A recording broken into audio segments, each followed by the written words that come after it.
Hello बच्चों, मैं Pradeep the private classes में आपका एक बार फिर से स्वागत करता हूँ। जैसा कि आप लोग जानते हैं, हम लोग क्लास 10 का समांतर श्रेणी 5.2 का 10 क्वेश्चन तक पढ़ लिए हैं। आज की क्लास में हम लोग पढ़ेंगे 5.2 का 11 क्वेश्चन है। चलिए हम लोग स्टार्ट करते हैं अपने 11वें क्वेश्चन नंबर से। जैसा कि स्क्रीन पर आप क्वेश्चन देख पा रहे हैं, एपी 13, 15, 27, 39 का कौन सा पद उसके 54वें पद से 132 है? कौन सा पद? चलिए हम पहले एपी लिखते हैं। क्या है? 3, 15, 27, 39। इस तरह से आपका एपी दिया गया है। इस एपी का कौन सा पद 54वें पद से क्या है? 132 अधिक है। तो मान लेते हैं कि एनवा पद क्या है? 54वें पद से 132 अधिक है। तो यहाँ पर हम लोग लिखेंगे क्या? माना यनवा पद 54वें पद से 132 अधिक है। तो यहाँ पर देखिएगा हम क्वेश्चन को कैसे लगाएंगे।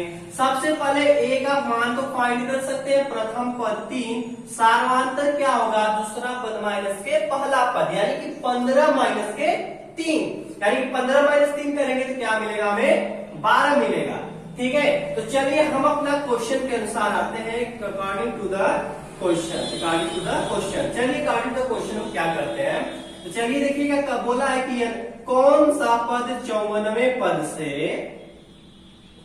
132 अधिक है? तो मान लेते हैं हम लोग कि नवा पद 54वें पद से 132 अधिक है। इस तरह से है। ठीक है, तो चलिए हम लिखते हैं नवा पद का फॉर्मूला लिखते हैं भैया।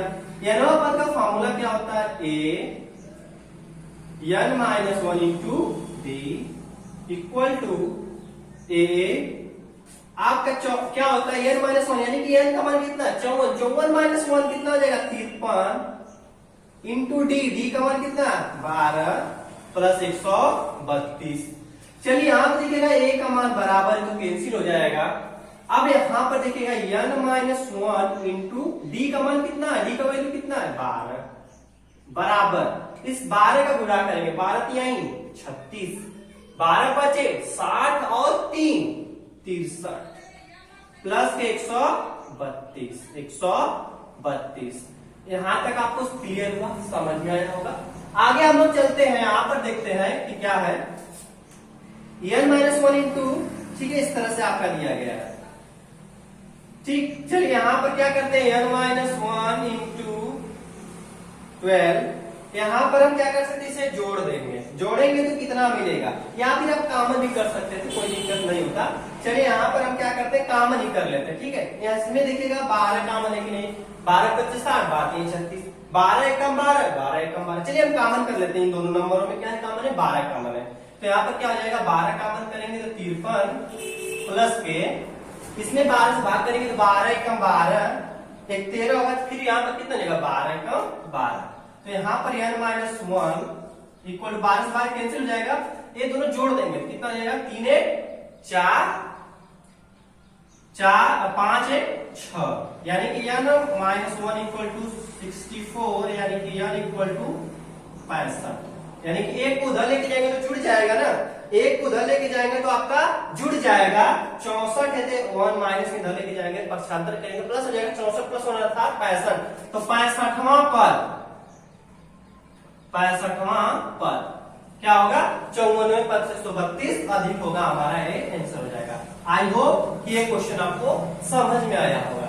चलिए हम लोग क्या करते हैं? अगला क्वेश्चन देखते हैं। अगला क्वेश्चन आपका स्क्रीन पे लिखा हुआ मिल रहा है। देखिएगा क्या है अगला क्वेश्चन। दो समांतर श्रेणियों का सार्वंतर समान है। दो समांतर श्रेणी है, क्या है भैया? दो समांतर श्रेणी है, उसका सार्वंतर समान है।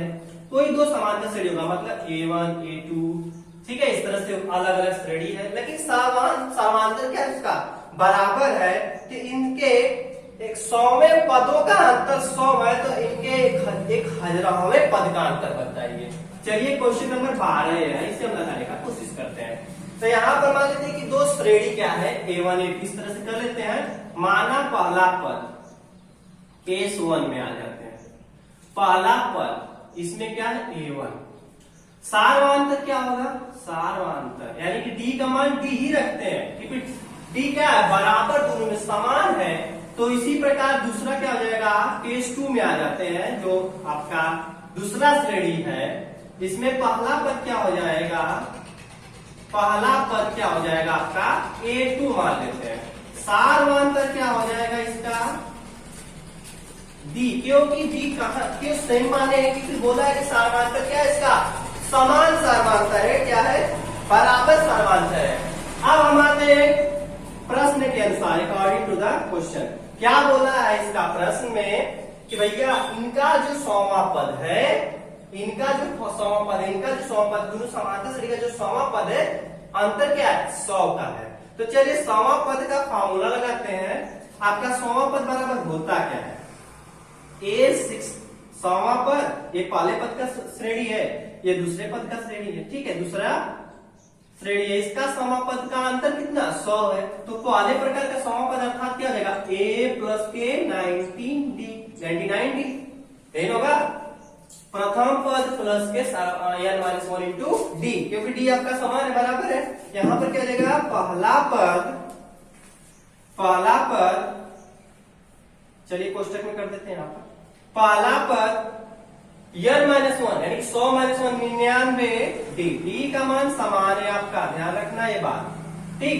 यहां पर देखिएगा ब्रैकेट को हल करेंगे, A1 प्लस के 99D माइनस के A2 माइनस के 99D, इस तरह से होगा कि नहीं, कैंसिल नहीं होगा, अलग अलग देखने में आपको लग रहा है कि A1, देखो अगर यही रहता A1 तो कैंसिल हो जाता, ये A1 है या A2 है, तो कैंसिल नहीं होगा, अलग अलग पद है, अलग अलग संख्या है। बट यहाँ पर देखिएगा 99D बराबर है ना, तो यहाँ पर D1 D2 नहीं है, सेम है, तो यह आपका क्या हो जाएगा, कैंसिल हो जाएगा।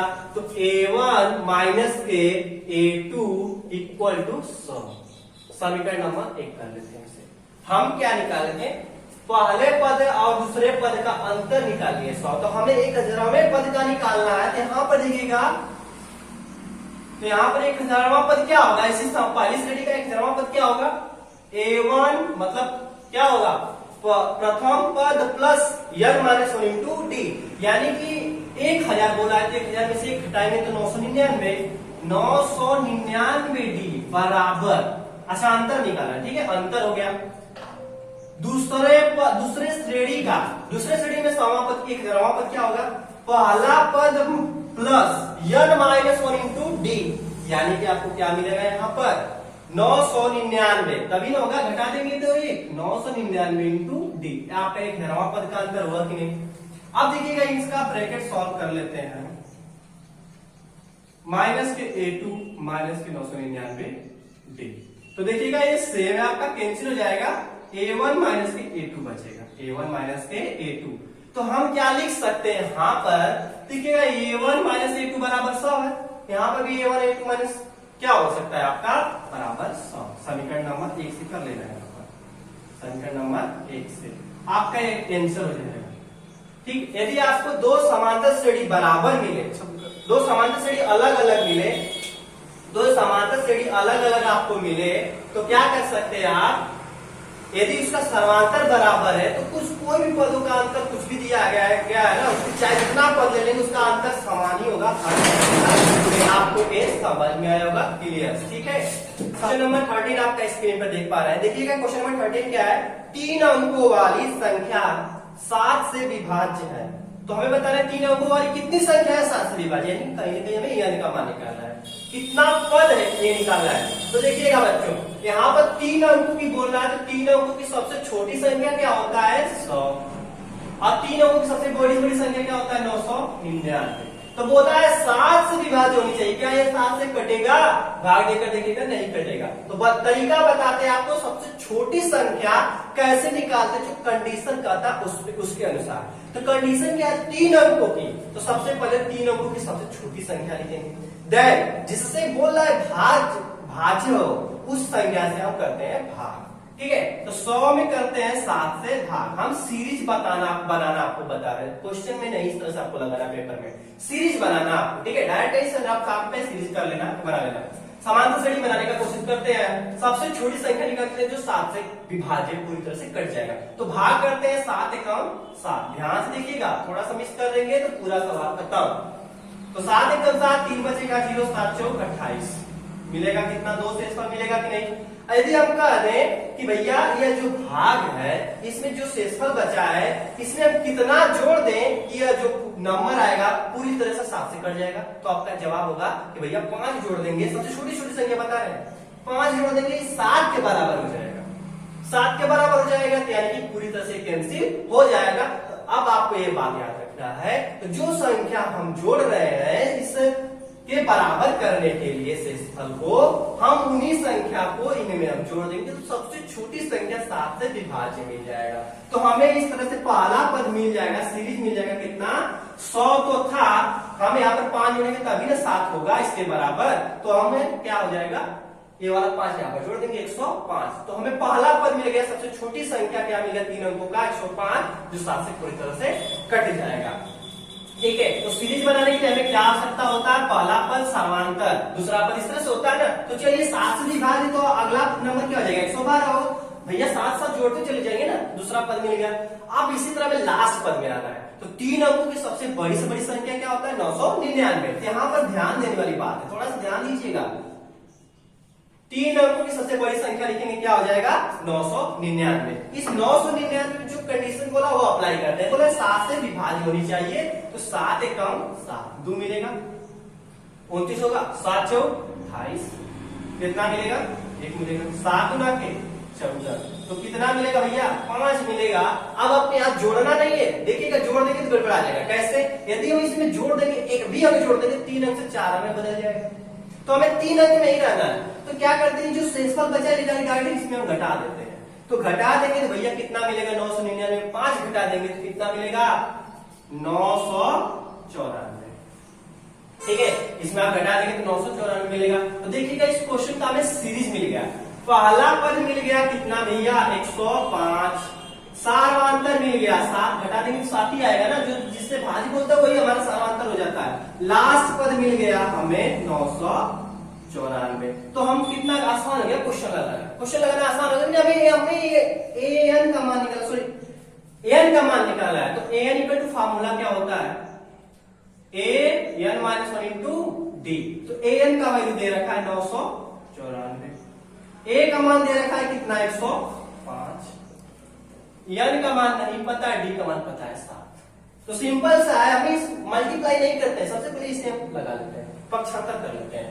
तो चलिए पक्षांतर करेंगे तो भैया घटेगा, इधर आएगा तो माइनस ही होगा ना, तो 994 में से 105 घटा देंगे तो कितना मिलेगा, 9 मिलेगा, यहाँ पर कितना मिलेगा, 8 मिलेगा, यहाँ पर कितना मिलेगा, 8 मिलेगा, यानी कि 889। ठीक है, तो यहाँ पर हम लिख सकते हैं, डायरेक्ट लिखते हैं 889, n माइनस 1 इंटू 7।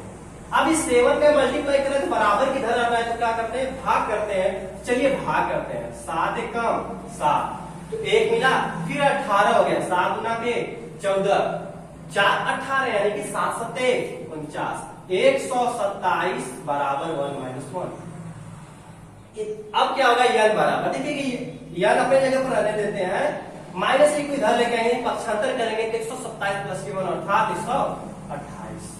तो हमें नंबर आप कितना मिल गया, 7 से 7 से विभाज्य संख्याएं कितनी मिल गई, जो 3 अंकों वाली है, 128 अंक है जो 7 से विभाज्य हो जाएंगे, जो 3 अंकों में होंगे। ठीक है, तो अगला क्वेश्चन, तो हम अगला क्वेश्चन देखते हैं। अगला क्वेश्चन क्या है, 14 नंबर पे स्क्रीन पे देख पा रहे होंगे। क्वेश्चन क्या है, 10 और 250 के बीच में 4 से कितने गुणज है, 4 के कितने गुणज है, हमें क्वेश्चन नहीं बताना है। सेम टू सेम आपका अभी जो क्वेश्चन बताया ना, सेम इसी की जैसे है, बस आप क्या करना है, बस सीरीज बनाना है। तो सीरीज बनाना आपको बता देते हैं, क्वेश्चन आप लगा लेना, एन का मान फाइंड कर लेना। ठीक है, चलिए यहाँ पर देखिए 10 और 250 के बीच में बताना कि कौन कौन सी संख्या, कितनी संख्याएं हैं जो 4 से कटने वाली है। तो भैया 10 और 250 के बीच में बताना है, तो यानी कि इन्हें छोड़ देना, इनके बीच में बताना है। तो 11 कटेगा 4 से, नहीं कटेगा, 12 कटेगा तो 12 कटेगा। चलिए हमें मिल गया पहला पद, क्या मिल गया 12, तो दूसरा पद मिलेगा 16, इसी तरह डाट डाट डाट। अब इसमें आते हैं, चलिए आप बताइए क्या 250 4 से कटेगा, हो सकता है कट भी जाए, उसके में कोई दिक्कत नहीं। बोला इसके बीच में, इसे हमें छोड़ना, इसे कम आई, एक कम करते हैं, 149 मिलेगा, सॉरी 249 मिलेगा। 249 4 से नहीं कटेगा, भाग देकर देखिए लास्ट में क्या है आपका 9 है। 4 से कटेगा तरीका होता है आपका लास्ट के 2 अंक यदि आपका 4 से कट रहा है तो पूरी संख्या में 4 से कटेगी। तो चलिए हमने क्या लिखा, 249 लिखा, तो भैया नहीं कटेगा। आप लिखते हैं और कम लिखते हैं क्या, 248, 4 से भाग दे दीजिए, देखिए कटेगा 2 अंक बस, 4 एकम 4, 4 दूना 8 कटेगा, आपका लास्ट पर मिल गया 248। इस तरह से आप सीरीज बना लेंगे। जैसे आपका हम पिछला क्वेश्चन बताएं सेम टू सेम आपको यहाँ पर भी करना है। पहला पद क्या मिल गया 12, डी मिल गया 4 और एन मिल गया कितना आपका 248। आई होप आशा करते हैं कि आप इस क्वेश्चन को खुद से लगा लेंगे, क्योंकि सीरीज ही बनाना थोड़ा सा कठिन था, बाकी सभी आसान थे, पिछले क्वेश्चन जैसे ही है। चलिए यहाँ पर आपको बस कैलकुलेशन करना है, कैलकुलेशन छोड़ देते हैं, कैलकुलेशन खुद से लगाइएगा और कमेंट बॉक्स में आंसर इसका बताइएगा कितना यन का मान है। चलिए अगला क्वेश्चन देखते हैं। अगला क्वेश्चन क्या 15 नंबर पे स्क्रीन पर देख पा रहे हैं। 15 नंबर क्या है, यन के किस मान के लिए हमें यन का मान बताना है। यन के किस मान के लिए दोनों समांतर श्रेणियां, दो समांतर श्रेणी आपको दिख रहा है, इसमें कौन कौन सा है 63, 65, 67 और 3, 10, 17 के यनवें पद बराबर होंगे। यन का किस मान, तो हमें यन का वह मान निकालना है कि दोनों समांतर श्रेणियां क्या हो बराबर। कौन सा पद ऐसा हो कि प्रथम श्रेणी में और द्वितीय श्रेणी में बराबर हो जाएंगे। तो चलिए हम श्रेणी लिखते हैं। पहली श्रेणी क्या है आपका 63, 65, 67, इस तरह से है पहला श्रेणी, ठीक है, यहाँ पर लिख देते हैं पहला श्रेणी है। और दूसरा श्रेणी क्या है आपका, दूसरा श्रेणी क्या है 3, 10, 17, यानी कि 7 7 कर देते हैं। यहाँ पर संकर एक संकर जो मत समझना, ये श्रेणी है, श्रेणी पहली है, ये श्रेणी पहली है। कौन सी श्रेणी है भैया, समांतर श्रेणी है, ठीक। अब हमें यन का मान निकालना है, तो मान लेंगे भैया यनवा पद बराबर है। यनवा पद क्या है आपका बराबर है, तो इसका यनवा पद कोई और इसका यनवा पद कोई आपस में बराबर होंगे, वही हमें फाइंड करना है। तो चलिए यहाँ पर डायरेक्ट लिखते हैं A1 का मान, पहली श्रेणी का हमें A1 A2 इसलिए लिख रहे हैं D1 D2 कि आपको पता चले कि इस श्रेणी का है, ठीक है। पहला पद A1 का मान कितना 63, इसी प्रकार D1 का मान कितना होगा, कितना का अंतर भैया 63, 65, 65 में 30 घटाएंगे कितना मिलेगा 2 मिलेगा। अब इसी प्रकार दूसरी श्रेणी में आएंगे, A2 का मान कितना होगा 3 होगा, तो D2 का मान कितना होगा, यानी कि समांतर कितना होगा 10 - 3 अर्थात 7। तो हमें बताना है, ध्यान दीजिएगा, अकॉर्डिंग टू द क्वेश्चन आता है, बोला कि यन का कौन सा मान दोनों श्रेणी का आपस में बराबर है। मान लेते यनवा पद बराबर है भैया, यनवा पद बराबर, तो यनवा पद का फॉर्मूला क्या होता है, चलिए देखिएगा। यनवा पद आपस में बराबर होंगे, इसका यनवा पद कोई और इसका यनवा पद कोई, पहली श्रेणी का यनवा पद दूसरी श्रेणी का यनवा पद आपस में बराबर होंगे, यानी कि ये पहली श्रेणी का यनवा पद दूसरी श्रेणी का यनवा पद, ठीक है। इस तरह से करते हैं। तो इसका यनवा पद का फॉर्मूला क्या होता है, A1 n - K1 into D1। इसका यनवा पद का फॉर्मूला क्या है, दूसरी श्रेणी का A2 n - 1 into D2। ये होगा भैया। अब जितना आपको नंबर मिला है रिप्लेस कर दीजिए। A1 का मान कितना है 63, ठीक, n - 1 into D1, D1 का मान कितना है 2, बराबर होंगे। दूसरे के यनवा पद क्या, तो A2 का मान कितना है 3, n - 1 into D का मान कितना है भैया 7, ठीक। अब हम क्या करते हैं देखिएगा, यह जो यन दिख रहा है, यह जो यन है सबको एक साइड कर लेते हैं, नंबर एक साइड कर लेते हैं। तो यह दिख रहा है आपको 63, यह दिख रहा है आपको 3, 75 करेंगे तो 63 - 3 अर्थात 60 हो गया, ठीक। अब हम इसे अपने जगह पर ही रहने देते हैं, इनको सॉल्व करते हैं, ठीक। चलिए आप इनको सॉल्व करते हैं, आप ब्रैकेट सॉल्व कर ले, 7 एकम 7, यहां पर भी देखिएगा गुणा कर लेंगे, और गुणा भी करते हैं, 7 7 75 भी करते हैं, 2 एकम 2, तो प्लस 2n बराबर को उधर ले जाना हमें, माइनस के 2n, 2 एकम 2 माइनस के प्लस 75 करेंगे तो प्लस के, ठीक। यहां तक आपको क्लियर हुआ, समझ में आया होगा। देखिएगा यहाँ पर 60 है, यह प्लस n है 7n, यह माइनस 2n है, यानी कि बराबर आपस में है n। तो 7 में से 2 गया कितना मिलेगा 5 है। यह देखिएगा आपका माइनस में है या आपका प्लस में, ये भी घटेगा तो कितना मिलेगा माइनस के 5, ठीक। अब यहां पर देखिएगा इस 5 को इधर लेकर आते हैं तो प्लस हो जाएगा 65 बराबर के 5 है, यानी कि n बराबर 13 बचे 65 काट देंगे तो कितना मिलेगा 13। 13वां पद क्या होगा आपका दोनों समांतर श्रेणी का बराबर होंगे। 13वां पद क्या होगा, दोनों समांतर श्रेणी का आपका बराबर होगा। ठीक है, तो आई होप ये क्वेश्चन आपको समझ में आया होंगे। नहीं समझ में आया होगा तो एक बार फिर से वीडियो को देख लीजिएगा, आपको निश्चित रूप से समझ में आएगा, क्योंकि बहुत बड़ा क्वेश्चन है नहीं। चलिए अगला क्वेश्चन देखते हैं। अगला क्वेश्चन क्या है 16 नंबर पे, वो एपी ज्ञात कीजिए जिसका तीसरा पद 16 है। यानी कि हमें दे रखा है कितना, तीसरा पद 16 है। आगे क्या है, और सातवां पद पांचवें पद से 12 अधिक है। सातवां पद जो है पांचवां पद से 12 अधिक है। इस तरह से दो कंडीशन दे रखा है, तो हमें क्या निकालना है भैया, एपी फाइंड करना है, समांतर श्रेणी फाइंड करना है क्वेश्चन में आपको है। तो चलिए यहाँ पर देखते हैं, यह आपका लीला, कोई भी समांतर श्रेणी आपको पता करना तो क्या चाहिए, ए और डी चाहिए। यदि हमें ए और डी मिल गया तो सीरीज हम बता सकते हैं ना भाई समांतर श्रेणी। तो चलिए हम ए और डी इसके माध्यम से और इसके माध्यम से निकालने का कोशिश करते हैं कि भैया इस दोनों के माध्यम से हमें ए डी मिल गया तो हम सीरीज निकाल सकते हैं। चलिए यहाँ पर देखिएगा, केस 1 में जो कंडीशन दिया है, तीसरा पद अर्थात तीसरा पद बराबर क्या होता है, a प्लस 2d बराबर के 16 होगा ना। समीकरण नंबर 1 कर लेंगे, समीकरण नंबर 1 कर लेंगे। ठीक है, या फिर आप a बराबर भी कर सकते हैं, कोई दिक्कत नहीं। चलिए हम a बराबर कर सकते हैं, a 2d equal to 16, a बराबर 16 माइनस 2, समीकरण नंबर 1। अब हम इन्हें सॉल्व करते हैं, इन्हें सॉल्व करते हैं। देखिएगा यह क्या होगा, सातवां पद बराबर क्या होता है, a प्लस 6d बराबर पांचवां पद बराबर क्या होता है, a प्लस 4d प्लस के 12। a से a कैंसिल होगा कि नहीं, होगा ना, a से a कैंसिल। अब 6d है, इसको इधर लेके आएंगे तो माइनस 4d होगा बराबर के 12 बचेगा। सिर्फ 12 ही है ना, घटेगा तो कितना मिलेगा, 2, इधर मिलेगा 12, भाग करेंगे 2 छक्का 12। डी का मान हमें मिल गया भैया 6। अब हमें क्या चाहिए, ए का मान चाहिए। तो समीकरण नंबर 1 में डी का मान रखने पर आपको लिखना पड़ेगा। चलिए यहां पर रखते हैं हम, ए बराबर 16 माइनस 2 इंटू 6, यानी कि ए बराबर 16 माइनस 6 गुना के 12, अर्थात कितना मिलेगा भैया, 4 मिलेगा। 4 मिलेगा ना, तो एपी हम कैसे फाइंड करेंगे, देखिएगा एपी बराबर क्या होता है, ए पहला पद, ठीक, a प्लस के डी, a प्लस डी मतलब अर्थात जो समांतर जोड़ते चलिए ना, 6 4 10, फिर इसमें क्या करेंगे, 6 जोड़ेंगे तो कितना मिलेगा, 16, फिर 6 जोड़ेंगे तो कितना मिलेगा, 22। इस तरह से हम अपना श्रेणी का आंसर अब श्रेणी प्राप्त कर सकते हो कि वो श्रेणी क्या है, 4 है, 10 है, 16 है, 22 है। इस तरह से हम अपना श्रेणी फाइंड कर सकते हैं। आई होप कि आपको ये पूरा क्वेश्चन आपको समझ में आया होगा। ठीक है, चलिए इसी के साथ इस क्लास को हम खत्म करते हैं। जय हिंद।